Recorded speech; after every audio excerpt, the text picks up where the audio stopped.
Good morning student, welcome to प्यारेज officer academy. I am your maths teacher Taqseer Ahmed. बच्चों, आज हम लोग बात करेंगे वर्कशीट संख्या 13 की, जो कक्षा 10 के विद्यार्थियों के लिए है। और इस पे हम पढ़ेंगे बेटा कि द्विघात समीकरण एक परिचय, कि क्वाड्रेटिक इक्वेशन क्या होता है, इसके बारे में बेसिक नॉलेज आज के वर्कशीट में हम लोग करेंगे कि द्विघात समीकरण क्या होता है, इसकी पहचान क्या होती है, किसको द्विघात समीकरण बोलेंगे, किसको द्विघात समीकरण नहीं बोलेंगे। कोई क्वेश्चन दे देगा आपसे और ये पूछेगा कि इसमें बताइए कि कौन सा द्विघात समीकरण है, कौन सा नहीं। ऑप्शनल में जैसे क्वेश्चन आप लोगों से पूछा जाता है। तो द्विघात समीकरण पढ़ने से पहले कुछ चीज़ें हैं बेटा जिसको जानना आप लोगों को अत्यंत आवश्यक है। जैसे आप लोगों ने द्विघात बहुपद पढ़ा है, तो द्विघात बहुपद क्या होता है, द्विघात बहुपद का स्टैंडर्ड फार्मूला क्या होता है बेटा, ये होता है ना ax² प्लस bx प्लस सी, यही होता है। ax² प्लस bx प्लस सी, ये क्या होता है बेटा, ये होता है द्विघात बहुपद का स्टैंडर्ड फार्मूला। क्या हमने बोला? द्विघात बहुपद, द्विघात समीकरण हमने नहीं बोला, हमने बोला है द्विघात बहुपद का स्टैंडर्ड फार्मूला। अगर लेकिन इसी के बराबर में हम जीरो कर दें, क्या इसी के बराबर में हम जीरो कर दें, तो हम ये कह सकते हैं कि ये द्विघात समीकरण का स्टैंडर्ड फार्मूला है। क्या अगर बराबर में जीरो कर देते हैं तो ये द्विघात समीकरण का स्टैंडर्ड फार्मूला है। अगर बराबर जीरो नहीं होता है, मतलब केवल ये इस फॉर्म का लिखा रहे ax² प्लस bx प्लस सी के फॉर्म का, तो ये क्या होता है बेटा, द्विघात बहुपद का स्टैंडर्ड फार्मूला होता है। ठीक है, तो इसके बारे में पहले हम लोगों को यहाँ देखिए पढ़ना है कि यहाँ पे पहला पॉइंट है, याद कीजिए क्या कि बहुपद का मानक रूप क्या होता है। तो बहुपद का मानक रूप यही होता है ax² प्लस bx प्लस सी। अब इसमें देखिए कि जो ax² प्लस bx प्लस सी है, इसमें चर कौन कौन से हैं और अचर कौन से हैं। तो अगर बेटा इसमें चर ध्यान से देखा जाए तो चर केवल इसमें एक ही है। क्या है वो? x है। भले इसका रूप अलग है कि एक x² है, एक x है, लेकिन अगर देखा जाए तो चर तो केवल एक ही है ना, x ही है। इसमें y z या कोई अदर चर तो आया नहीं है। इसमें चर क्या है? चर देखा जाए तो इसमें केवल एक चर है जिसका नाम क्या है बेटा, x। तो इस क्वेश्चन में देखिए एकमात्र चर क्या है इसमें बेटा, एकमात्र चर इसमें x है। ओके, अब इसमें जो a है, b है, c है, ये चर नहीं है बेटा, ये अचर है। क्या है? अचर है। और इन्हीं तीनों संख्याओं को हम कहते हैं कैसी संख्याएं? वास्तविक संख्याएं। कैसी संख्याएं बोलते हैं बेटा? वास्तविक संख्याएं। जैसे द्विघात बहुपद इस प्रकार का होता है ना कि 2x² प्लस 4x प्लस 3, इस फॉर्म का होता है। तो ये जो x है ये तो चर हो गया, बाकी 2, 4 और 3 ये क्या हो गया बेटा, ये जो होते हैं ये कैसी संख्याएं हैं? ये वास्तविक संख्याएं हैं। तो अभी तक हम लोगों ने जो पढ़ा है वो द्विघात बहुपद के बारे में। अगर द्विघात बहुपद के बराबर जीरो हो जाता है तो इसी को हम कह देते हैं द्विघात समीकरण। और द्विघात बहुपद और द्विघात समीकरण में आप लोगों को ज़्यादा डिफरेंस नहीं करना है। बस इतना जानिए कि अगर बराबर में जीरो हो गया तो द्विघात समीकरण, बराबर में जीरो नहीं हुआ तो द्विघात बहुपद, और दोनों का स्टैंडर्ड फार्मूला यही होता है। चलिए आगे बात करते हैं। अब यहाँ पर एक क्वेश्चन है कि पहला प्रश्न क्या है, किसी द्विघात बहुपद को शून्य के तुल्य करने पर क्या होता है। कि अगर किसी भी द्विघात बहुपद, क्या द्विघात बहुपद को अभी हमने बताया कि अगर शून्य के तुल्य, तुल्य का मतलब होता है बराबर, इक्वल। तुल्य के मतलब क्या होता है बेटा? बराबर। तुल्य का मतलब क्या होता है? बराबर। अगर किसी भी द्विघात बहुपद को शून्य के बराबर कर देंगे तो द्विघात बहुपद यही होता है कि द्विघात बहुपद क्या होता है, ax² प्लस bx प्लस सी। और अगर इसको हम जीरो के बराबर कर देते हैं तो ये क्या हो जाता है बेटा, द्विघात समीकरण। तो अगर द्विघात बहुपद को शून्य के बराबर कर देते हैं तो वो क्या बन जाता है, द्विघात समीकरण। समझ में आया? इसका एग्जाम्पल नीचे दिया गया है स्टैंडर्ड फार्मूले में, जहां पर क्या ए बी सी कैसी संख्या है, वास्तविक संख्या है, और ए का जो मान होगा वो कभी भी जीरो नहीं हो सकता है। क्यों? कि अगर ए का मान जीरो हो गया, इसको देखिए, अगर ये जीरो हो गया तो ये पूरा टर्म जीरो हो गया, अगर ये पूरा टर्म जीरो हो गया तो ये पद रहेगा नहीं, और अगर ये पद नहीं रहेगा तो ये केवल बचेगा bx प्लस सी, जो कि रैखिक समीकरण होगा, द्विघात समीकरण नहीं। क्योंकि द्विघात समीकरण होने के लिए शर्त ये है कि जो समीकरण की मैक्सिमम घात कितनी होनी चाहिए, 2, जो इस समीकरण में द्विघात इसमें दो पावर नहीं होगी, इसलिए द्विघात समीकरण नहीं होगा। ठीक है, इसलिए ए का मान 0 के बराबर नहीं हो सकता है। चलिए आगे बात करते हैं। अब देखिए बेटा, इसमें यहां पर ये पॉइंट है, इसको ध्यान रखिए। हम कह सकते हैं कि ax² plus bx plus c बराबर 0 है का द्विघात समीकरण का मानक रूप यही होता है। क्या होता है? ax² plus bx plus c। याद कर लीजिए कि द्विघात समीकरण का मानक रूप ax² plus bx plus c होता है। ठीक है, एकल चर, इसमें चर कितने होते हैं? केवल एक चर होते हैं। एक्स वाई जेड किसी भी फॉर्म का ये चर हो सकता है। ओके, इसमें देखिए, इसमें जो अचर होते हैं वो ABC, मतलब पहला एक्स का x² का गुणांक भी और b का गुणांक भी, c का गुणांक, मतलब x² का गुणांक भी, x का गुणांक भी, और लास्ट वाला टर्म भी वास्तविक संख्या होती है। और तीसरी इसकी शर्त क्या है कि a का जो मान होगा 0 नहीं हो सकता है, यही हमने बता दिया। अगला कि बहुपद की डिग्री 2 होनी चाहिए, ये भी बता दिया कि अगर बहुपद की डिग्री 2 नहीं होगी बेटा तो वो द्विघात समीकरण या द्विघात बहुपद नहीं हो सकता है। ओके, चलिए आगे बात करते हैं। अब देखिए यहाँ पर, अब यहाँ पे क्या दिया गया है? द्विघात समीकरण के उदाहरण। द्विघात समीकरण के आप कोई भी उदाहरण ले सकते हैं।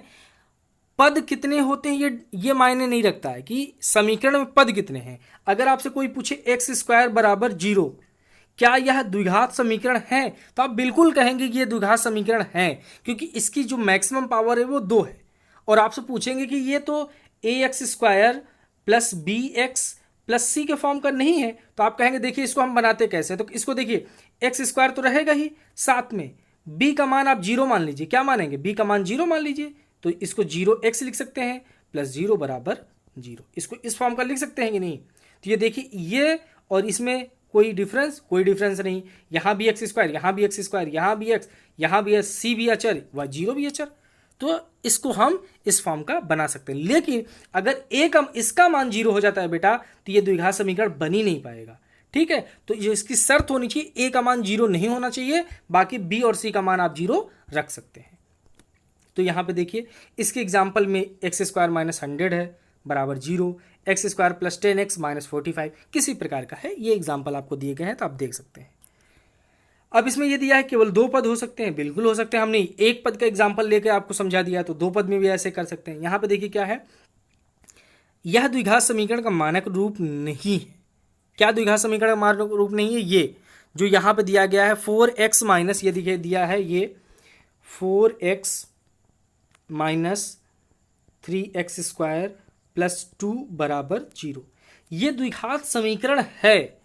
ये जो दिया गया है बेटा, ये द्विघात समीकरण है, लेकिन ये द्विघात समीकरण का मानक रूप नहीं है, क्योंकि जो मानक रूप होता है वो इस फॉर्म का होता है, ax² plus bx plus c के फॉर्म का। मतलब जो स्क्वायर वाला टर्म है उसको पहले लाना चाहिए। तो चलिए इसको बनाना है तो बना सकते हैं, इसी फॉर्म का लिख दीजिए। तो इसको पहले लाएंगे तो ये माइनस 3x² हो जाएगा। ठीक है, फिर x वाला टर्म आना चाहिए, तो x वाला टर्म ये है, तो प्लस 4x हो जाएगा। लास्ट में अचर पद होना चाहिए, तो प्लस c, तो प्लस 2 बराबर 0। ये द्विघात समीकरण हो गया। लेकिन यहाँ पर एक चीज़ और ध्यान रखेंगे कि जो स्टार्टिंग होती है वो माइनस से नहीं होती है, लेकिन इसकी जो स्टार्टिंग है बेटा वो माइनस से है, तो आप क्या करेंगे? माइनस से मल्टीप्लाई कर देंगे। क्या करेंगे? इस इक्वेशन में माइनस से मल्टीप्लाई करेंगे, तो माइनस से जब मल्टीप्लाई करेंगे तो सारे चिन्ह बदल जाएंगे, तो ये माइनस माइनस प्लस हो जाएगा। तो ये हो जाएगा बेटा, 3x, ये देखिए ये क्या हो जाएगा, 3x² हो गया। और इसको ध्यान से देखेंगे तो ये प्लस में है तो ये भी माइनस में हो जाएगा, तो ये माइनस 4x हो जाएगा। ये प्लस में है तो ये भी माइनस में हो जाएगा, तो माइनस 2 बराबर 0। तो इसको इस फॉर्म में हम लिख सकते हैं। चलिए आगे देखते हैं। यहाँ पे देखिए इस फॉर्म को बनाया भी है, माइनस के फॉर्म में बनाया है, तो आप इसको माइनस हटाने के लिए माइनस से मल्टीप्लाई करेंगे तो ये सही फॉर्म बनेगा। एग्जैक्ट इसका जो रियल और सही फॉर्म है ये है। ठीक है, ये यहाँ पे माइनस रहेगा, -2 बराबर 0। चलिए आगे देखते हैं। अब यहाँ पे देखिए क्या है कि क्या x² plus 5x plus 4 equal to x minus 1 का द्विघात समीकरण है। अब हमको ये बताना है कि जो x² प्लस 5x प्लस 4 है, क्या यह द्विघात समीकरण है कि नहीं है। तो कोई दिक्कत नहीं।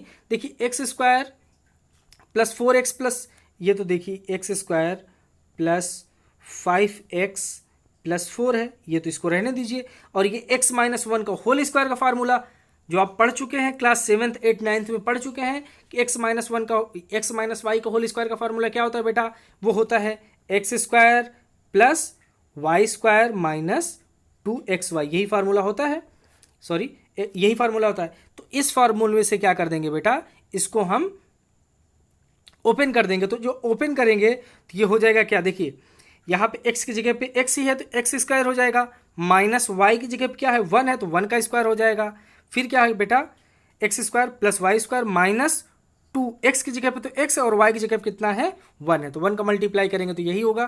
तो जो इसका आंसर आएगा एक्स स्क्वायर माइनस 2x और प्लस क्या आ जाएगा बेटा प्लस 1 हो जाएगा, तो प्लस 1 कर दिया। और यही चीज़ यहाँ पर देखिए दिया है x square minus 2x plus 1 और x square minus 2x plus 1। अब क्या करेंगे बेटा, ये x से ये x कैंसिल हो गया, समझ में आया। अब यहीं से आप देखिए यहाँ पे 5x प्लस 4 है और यहाँ पे 2x प्लस 1 है, मतलब ये द्विघात समीकरण तो हो ही नहीं सकता, क्योंकि इसकी जो मैक्सिमम पावर है वो केवल 1 है, इसलिए यह द्विघात समीकरण नहीं, वही चीज़ यहाँ पे लिखा है या द्विघात समीकरण नहीं। चलिए आगे बात करते हैं। यहाँ पर क्या है, देखिए यहाँ पर दिया है x प्लस 1 का क्यूब, इसको आप लोग देखिए सॉल्व किया गया है, आप अपने से समझ सकते हैं।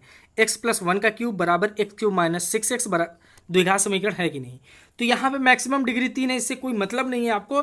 x प्लस ए मतलब a प्लस बी को होल क्यूब से इसको ओपन कर लीजिए। देखिए जब a प्लस बी को होल क्यूब से ओपन किया तो ये यही हुआ है, x cube plus 3x square plus 3x plus 1 बराबर ये दिया गया है। तो देखिए एक्स क्यूब से एक्स क्यूब कैंसिल हो गया, कैंसिल हो गया ना। अब 6x को इधर ट्रांसफर करेगा तो ये 3 है और ये माइनस में इधर आएगा तो प्लस में, इधर आएगा तो प्लस में, तो 3 और 6 9 हो गया, 3 और 6 9 हो गया और ये प्लस 1 है तो प्लस 1, तो 3x square plus 9x plus 1 क्या ये द्विघात समीकरण का फॉर्म का है, बिल्कुल ये द्विघात समीकरण का फॉर्म का है, इसलिए यह द्विघात समीकरण है। ठीक है, चलिए आगे बात करते हैं, ये लास्ट इसके पॉइंट की बात करते हैं। द्विघात समीकरण हमारे दैनिक जीवन की अनेक स्थितियों में प्रयुक्त होते हैं, जैसा कि नीचे दर्शाया गया। मतलब द्विघात समीकरण के यूज हम मैथमेटिकली बहुत करते हैं। एक क्वेश्चन आप लोगों के सामने है कि एक आयताकार भूखंड का क्षेत्रफल, एक आयत है, आयत किसको कहते हैं बेटा, जिसकी आमने सामने की लंबाइयां इक्वल होती है उसको हम आयत कहते हैं। तो माना ये आयत है, इसका क्षेत्रफल कितना है 700, इसका जो एरिया दिया गया है वो कितना है बेटा 700 मीटर स्क्वायर। जो एरिया रहती है हमेशा उसकी पैमाना स्क्वायर में करते हैं, चाहे वो सेंटीमीटर में हो या मीटर में हो। इसकी लंबाई इसकी चौड़ाई से 15 मीटर अधिक है, तो भूखंड की लंबाई और चौड़ाई हमको ज्ञात करना है। तो देखिए इसकी लंबाई चौड़ाई से 15 मीटर अधिक है, लंबाई किससे अधिक है, चौड़ाई से अधिक है ना, तो पहले हम इसमें चौड़ाई मानेंगे, क्योंकि जब चौड़ाई पता रहेगा तभी इसमें 15 ज़्यादा कर देंगे तो लंबाई मिल जाएगा। तो माना चौड़ाई x है तो लंबाई कितनी हो जाए, इससे 15 ज़्यादा करेंगे तो x प्लस 15। अब इसने क्वेश्चन क्या पूछा है कि क्षेत्रफल 700 मीटर, और आपको पता है जो आयत का क्षेत्रफल होता है वो होता है लंबाई गुणित चौड़ाई, लेंथ मल्टीप्लाई ब्रेथ होता है, मतलब लंबाई गुणित चौड़ाई होता है, ये फार्मूला होता है। तो लंबाई गुणित चौड़ाई यहाँ पर देखिए फार्मूला बनाया, और ये किसके इक्वल है 700 के, तो इसको 700 कर दिया। अब लंबाई का मान देखिए यह कितना माना है x प्लस 15, तो इसके जगह पे क्या लिखे हैं बेटा x प्लस 15, और चौड़ाई का मान कितना माना है, चौड़ाई का मान x माना है तो x। अब इसका मल्टीप्लाई कर दीजिए, देखिए इस x का मल्टीप्लाई जब इसमें करेंगे तो ये हो जाएगा एक्स स्क्वायर, फिर इस x का मल्टीप्लाई 15 में करेंगे तो ये हो जाएगा 15x, बराबर ये किसके है बेटा 700 के, तो इसको 700 के बराबर हम कर देंगे और ये द्विघात समीकरण हो गया। समझ में आया। चौड़ाई ज्ञात की, चौड़ाई भी ज्ञात करना है तो क्या करेंगे, इसको द्विघात समीकरण के फॉर्म से सॉल्व कर देंगे। अब देखिए यहाँ पे हम सॉल्व करना नहीं सिखा रहे हैं, क्योंकि यहाँ पर आप अगर पढ़ेंगे तो ये बेसिकली केवल और केवल बोला है कि एक परिचय है, नॉर्मल से जानकारी है। अगली जो सीट आएगी उसमें द्विघात समीकरण को कैसे सॉल्व करते हैं अच्छे से वहाँ पे बताएंगे हम। यहाँ पर केवल आप द्विघात समीकरण बनता कैसे है केवल इसके बारे में आप जानकारी ले लीजिए। और जितने बच्चे हैं जो सॉल्व कर पा रहे हैं वो जरूर इसका आंसर बताइएगा आप कमेंट करके। सभी लोगों के लिए जितने भी हैं जो सॉल्व कर पाएगा वो जरूर कमेंट करके इसका आंसर बताएगा कि एक्स और वाई का मान क्या होता है। चलिए अब प्रयास कीजिए। ये दिया गया है 30 प्लस एक्स स्क्वायर माइनस 11 का मानक रूप, स्टैंडर्ड फार्मूला जो द्विघात समीकरण का स्टैंडर्ड फार्मूला। तो स्टैंडर्ड फार्मूला किससे स्टार्ट होता है? एक्स स्क्वायर से। तो सबसे पहले इसको एक्स स्क्वायर करिए, फिर एक्स वाला टर्म होता है तो एक्स वाला टर्म कितना है? -11x, तो -11x कर दीजिए, फिर +30 है तो +30 बराबर 0। ये स्टैंडर्ड फार्मूला हो गया। फर्स्ट क्वेश्चन का आंसर ये हो गया। चलिए अगली बात करते हैं। सेकंड क्वेश्चन क्या है बेटा? सेकंड क्वेश्चन है कि किसी द्विघात बहुपद में बहुपद की घात, किसी भी द्विघात बहुपद जो होता है उसमें बहुपद की घात कितनी हो सकती है? 2 हो सकती है, 2 से ज़्यादा नहीं हो सकती और 2 से कम भी नहीं हो सकती है। आप लोगों को पता है कैसे। अगले क्वेश्चन की बात करते हैं। क्वेश्चन नंबर 3, ये क्या है? x² - 79 बराबर x² + 9x + 1। देखिए यहाँ पे क्या है? x² - 79 बराबर दिया गया है ये x² + 9x + 1। ठीक है, अब ये हमको चेक करना है कि क्या यह द्विघात समीकरण है कि नहीं। तो कुछ नहीं करते, इसमें ध्यान से देखिए, इधर भी x² है, इधर भी x² है। ध्यान से अगर समझेंगे हम, तो अगर इस x² को इधर ट्रांसफर करेंगे बेटा तो ये प्लस में है, इधर आएगा तो माइनस में हो जाएगा। तो कुछ इस फॉर्म का होगा x², और इधर आने के बाद ये माइनस में x² हो जाएगा।